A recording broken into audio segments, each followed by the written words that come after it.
क्या जर्नी रही आपकी एडल्टहुड तक की? देखिए, ये जर्नी स्टार्ट होती है, मैं 10th क्लास में था अपनी। मेरे बड़े भाई साहब जो थे captain Srishti Raman Bakhshi, ji. 11th battalion Jammu and Kashmir rifle, 1965 के युद्ध में वो शहीद हो गए। M16 माइन फटने से उनकी लाश के चीथड़े चारों तरफ उड़ गए और पलटन ने जो मिला इकट्ठा किया, दाह संस्कार किया और हमको एक कांच का कलश भेज दिया। ओके। तो हमने वो नर्मदा जी में बहाया और जब बहा रहे थे तो मेरे मन में उस वक़्त बिल्कुल फ़ैसला हो चुका था कि मैंने आगे क्या करना है। अब मुझे बिल्कुल क्लियर था कि मैंने फ़ौज में जाना है। पहले भी मैं वैसे कमांडो कॉमिक्स पढ़ा करता था और बड़ा शौक़ था लड़ाई शड़ाई का, पिस्टल से खेलने का, टॉय पिस्टल ये वो। लेकिन फ़ौज के बारे में इतना सोचा नहीं था। लेकिन जब भाई की लाश का दुर्गति हुई तो मुझे लगा कि जिस ख़ानदान में लाश की दुर्गति हो उसका बदला लेना अनिवार्य हो जाता है और मेरा और कोई चारा नहीं है सिवाय फ़ौज में जाने का।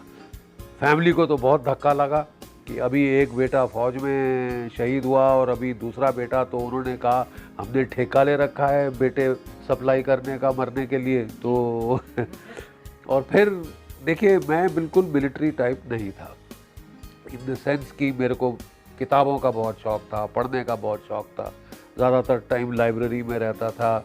कभी कपड़ों का मैंने ख्याल नहीं किया, मेरे कपड़ों पे स्याही लगी रहती थी और so I was a scholarly type.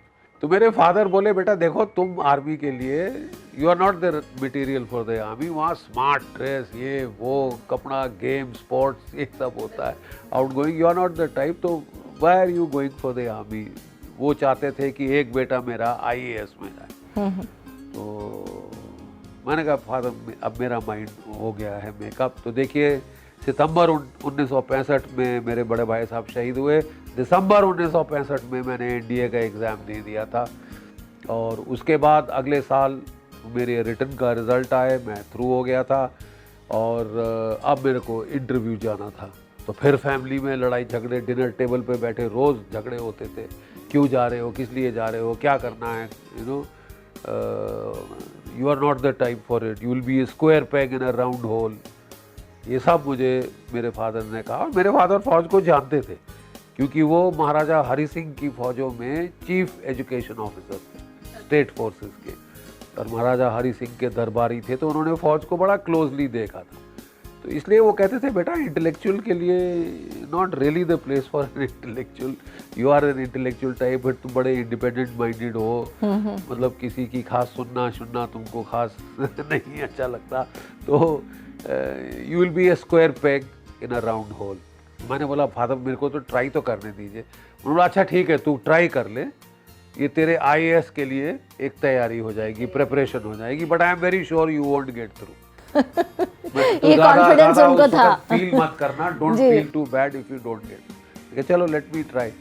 सो मैं अपने सर्विसेज सिलेक्शन बोर्ड गया मैसूर एयरफोर्स के लिए और मैं जब रिज़ल्ट आए तो दुनिया चौंक गई क्योंकि पूरे हिंदुस्तान में मैं मेरिट लिस्ट में नंबर 2 पे था।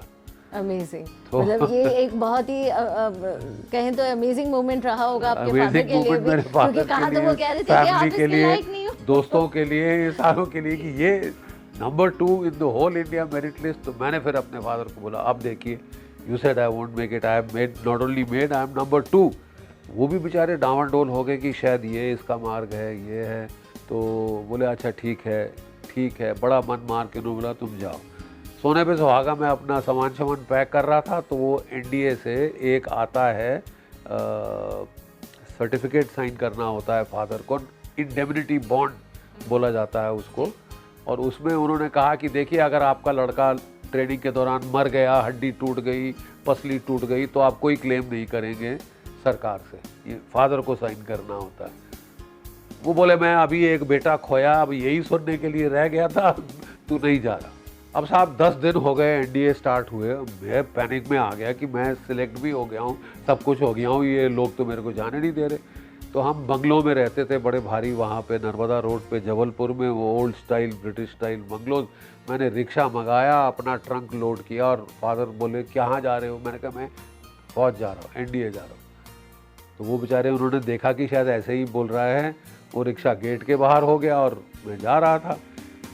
वारंट मेरे को आ चुका था वहाँ से, वो रेलवे वारंट, और क्या चाहिए। तो मैं कहा मैं जा रहा हूँ, अब बाकी आप पीछे से भेज देना जो चाहिए होगा। तो फादर गए, वो मेरे पीछे पीछे गए और उन्होंने गेट पे रिक्शे को रोक दिया पकड़ के पीछे से।